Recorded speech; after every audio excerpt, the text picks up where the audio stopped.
Right. In order to prove a copyright infringement, the owner of the copyright has to prove that his work's been copied, and also that the defendant's work is what's called substantially similar to the plaintiff's work.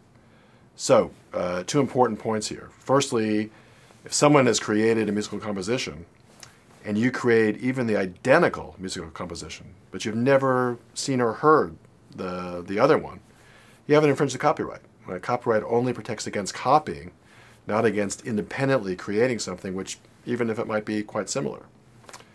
Second important point is that in order to infringe someone else's copyright, your work only has to be what's called substantially similar. It doesn't have to be an identical copy.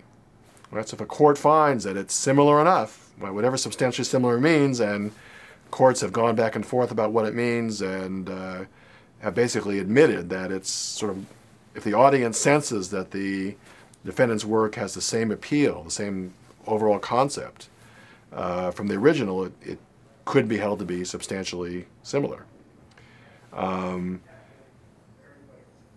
So again, your work doesn't have to be an exact copy, it only has to be substantially similar.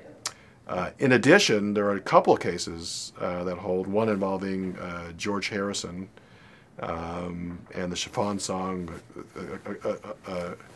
a copyright infringement action alleging that George Harrison's My Sweet Lord infringed He's So Fine by the Chiffons.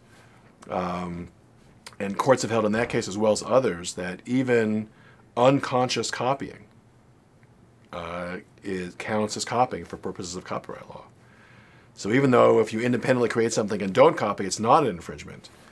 If you copy something but you're not aware of the fact that you've copied, that can be the basis for copyright infringement, which is very difficult for musicians, because in the Harrison case, as well as other cases, what courts have looked at to determine whether or not the defendant is likely to have unconsciously copied is whether or not the defendant is likely to have heard the song.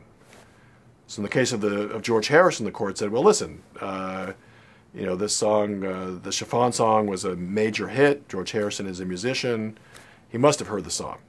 And then an expert in music testified that the two songs had a lot of similarity, even if some people don't hear the similarity when they listen to the songs.